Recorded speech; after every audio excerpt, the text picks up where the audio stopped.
The Money Moon, a Romance, by Jeffery Farnol. Chapter 8, which tells of Miss Priscilla, of Peaches, and of Sergeant Appleby, late of the 19th Hussars. Small Porges was at his lessons.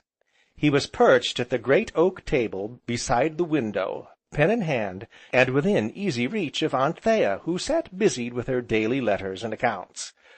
Small Porges was laboriously inscribing in a somewhat splashed and besmeared copy-book the rather surprising facts that a stitch in time saves 9, that the Tagus, a river in Spain, R, and that Artaxerxes was a king of the Persians, A, and the like surprising, curious, and interesting items of news, his pen making not half so many curls and twists as did his small red tongue.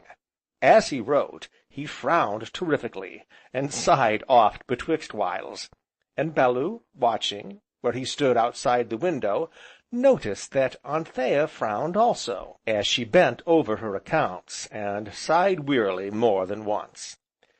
It was after a sigh rather more hopeless than usual that, chancing to raise her eyes, they encountered those of the watcher outside, who, seeing himself discovered, smiled, and came to lean in at the open window. "Won't they balance?" he inquired, with a nod toward the heap of bills and papers before her. "Oh yes," she answered with a rueful little smile, "but on the wrong side, if you know what I mean." "I know," he nodded, watching how her lashes curled against her cheek. "If only we had done better with our first crop of wheat," she sighed. "Job Jogway said it was mouldy, you know, that's why Adam punched him in the—" "Georgy, go on with your work, sir." "Yes, Auntie," and immediately Small Porges's pen began to scratch, and his tongue to writhe and twist as before. "I'm building all my hopes, this year, on the hops," said Anthea, sinking her head upon her hand. "If they should fail—" "Well?" inquired Bellew, with his gaze upon the soft curve of her throat. "I daren't think of it." "Then don't. Let us talk of something else." "Yes, of Aunt Priscilla," nodded Anthea. "She is in the garden." "And pray who is Aunt Priscilla?" "Go and meet her." "But—" "Go and find her in the orchard," repeated Anthea.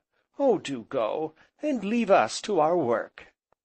Thus it was that, turning obediently into the orchard, and looking about, Bellew presently espied a little bright-eyed old lady who sat beneath the shadow of King Arthur, with a rustic table beside her, upon which stood a basket of sewing.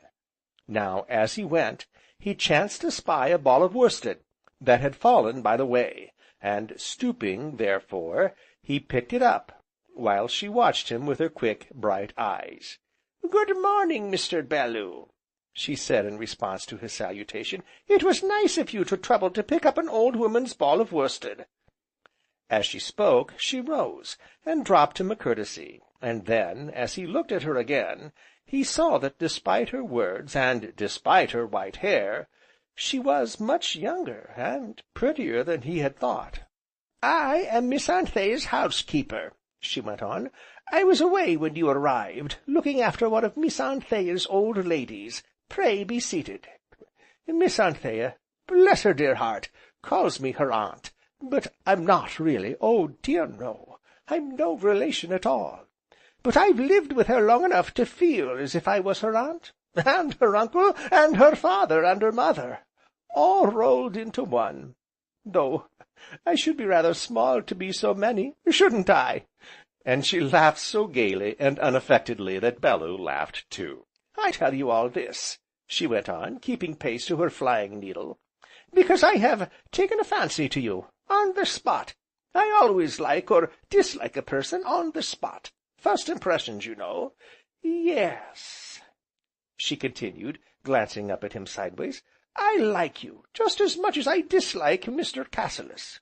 Hi ho! How I do detest that man. There, now, that's off my mind." "And why?" enquired Bellew, smiling. "Dear me, Mr. Bellew, how should I know, only I do, and what's more, he knows it too." "And how?" she enquired, changing the subject abruptly, "how is your bed? Comfortable, "Very." "You sleep well?" "Like a top." "Any complaints, so far?" "None whatever," laughed Bellew, shaking his head. "That is very well. We have never had a boarder before, and Miss Anthea, bless her dear soul, was a little nervous about it. And here's the Sergeant." "I beg your pardon?" said Bellew. "The Sergeant!" repeated Miss Priscilla, with a prim little nod. "Sergeant Appleby, late of the 19th Hussars, a soldier every inch of him, Mr. Bellew, with one arm. Over there, by the peaches."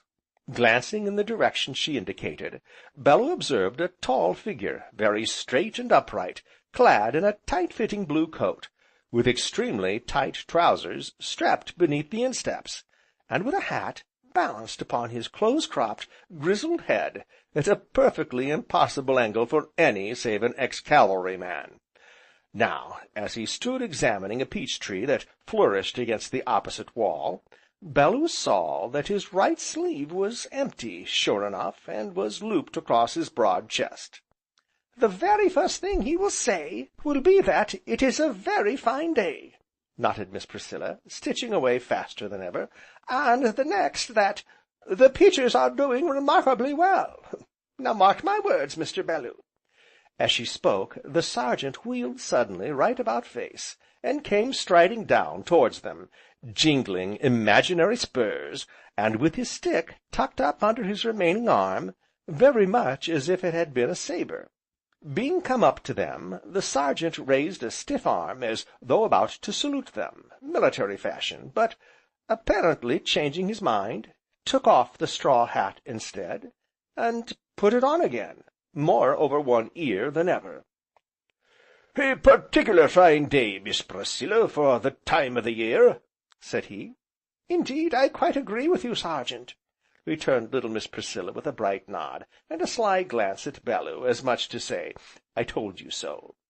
"And the peaches, ma'am," continued the Sergeant, "the peaches never looked better, ma'am."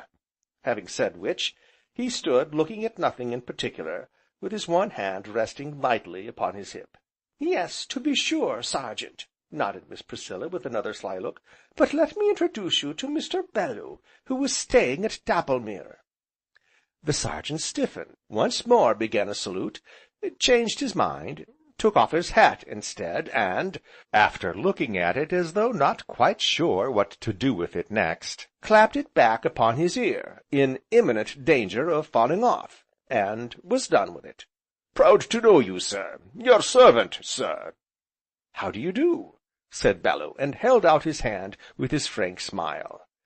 The Sergeant hesitated, then put out his remaining hand.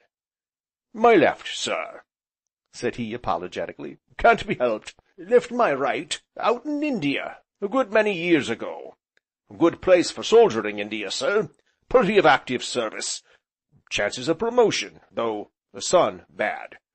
"Sergeant," said Miss Priscilla, without seeming to glance up from her sewing, "Sergeant, your hat!"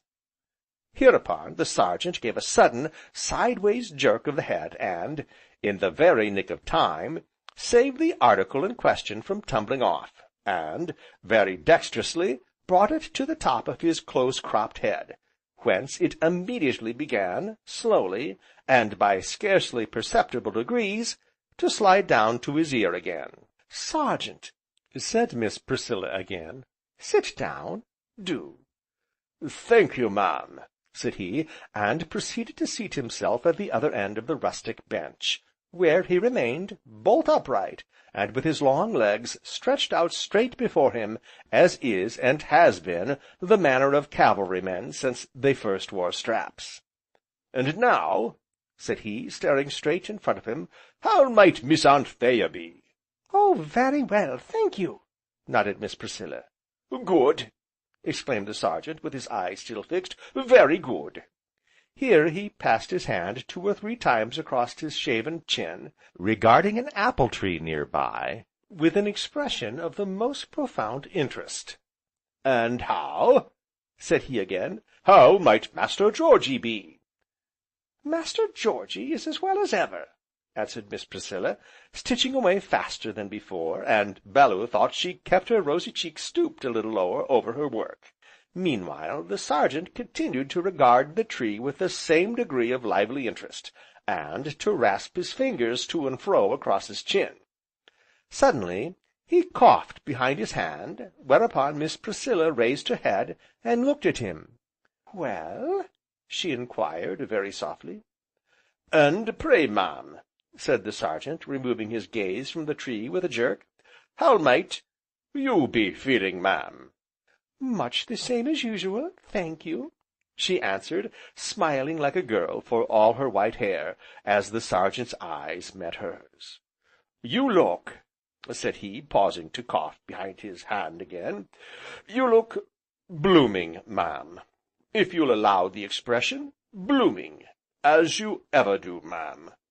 "I'm an old woman, Sergeant, as well you know," sighed Miss Priscilla, shaking her head. "Old, ma'am!" repeated the Sergeant.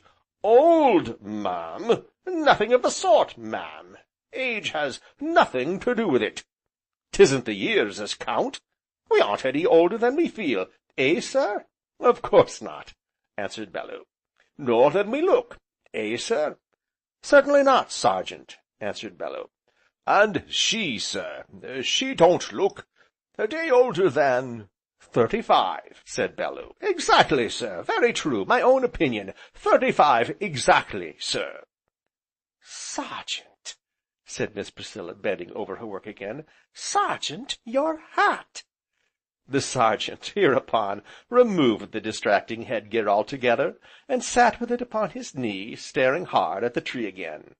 Then, all at once, with a sudden gesture, he drew a large, silver watch from his pocket, rather as if it were some weapon of offence, looked at it, listened to it, and then, nodding his head, rose to his feet. "Must be going," he said, standing very straight, and looking down at little Miss Priscilla. "Though sorry as ever, must be going, ma'am. Miss Priscilla, ma'am, good day to you." And he stretched out his hand to her with a sudden, jerky movement. Miss Priscilla paused in her sewing, and looked up at him with her youthful smile. "Must you go so soon, Sergeant? Then good bye, until to-morrow," and she laid her very small hand in his big palm. The Sergeant stared down at it as though he were greatly minded to raise it to his lips, instead of doing which, he dropped it, suddenly, and turned to Bellew. "Sir, I am proud to have met you. Sir, there is a poor crippled soldier as I know. His cottage is very small and humble, sir, but if you ever feel like dropping in on him, sir, by day or night, he will be honoured, sir, honoured. And that's me, Sergeant Richard Appleby, late of the 19th Hussars, at your service, sir." Saying which, he put on his hat, stiff-armed, wheeled, and strode away through the orchard, jingling his imaginary spurs louder than ever. "Well?" enquired Miss Priscilla in her quick, bright way. "Well, Mr. Bellew, what do you think of him? First impressions are always best. At least I think so. What do you think of Sergeant Appleby?" "I think he's a splendid fellow," said Bellew, looking after the Sergeant's upright figure. "A very foolish old fellow, I think, and as stiff as one of the ramrods of one of his own guns," said Miss Priscilla, but her clear, blue eyes were very soft, and tender as she spoke. "And as fine a soldier as a man, I'm sure," said Bellew. "Why, yes, he was a good soldier, once upon a time, I believe. He won the Victoria Cross for doing something or other that was very brave, and he wears it with all his other medals, pinned on the inside of his coat. Oh yes, he was a fine soldier once, but he's a very foolish old soldier now, I think, and as stiff as a ramrod of one of his own guns. But I'm glad you like him, Mr. Bellew, and he will be proud and happy for you to call and see him at his cottage. And now, I suppose, it is 11:30, isn't it?" "Yes, just half-past," nodded Bellew, glancing at his watch. "Exact to time, as usual," said Miss Priscilla. "I don't think the Sergeant has missed a minute, or varied a minute in the last 5 years. You see, he is such a very methodical man, Mr. Bellew." "Why then, does he come every day at the same hour?" "Every day," nodded Miss Priscilla. "It has become a matter of habit with him." "Ah?" said Bellew, smiling. "If you were to ask me why he comes, I should answer that I fancy it is to look at the peaches. Dear me, Mr. Bellew, what a very foolish old soldier he is, to be sure!" Saying which, pretty, bright eyed Miss Priscilla laughed again, folded up her work, settled it in the basket with a deft little pat, and rising, took a small crutch stick from where it had lain concealed, and then Bellew saw that she was lame. "Oh yes, I'm a cripple, you see," she nodded. "Oh, very, very lame. My ankle, you know. That is why I came here. The big world didn't want a poor, lame old woman. That is why Miss Anthea made me her aunt, God bless her. No, thank you, I can carry my basket. So you see, he has lost an arm, his right one, and I am lame in my foot. Perhaps that is why. Hi ho! How beautifully the blackbirds are singing this morning, to be sure!" Chapter 8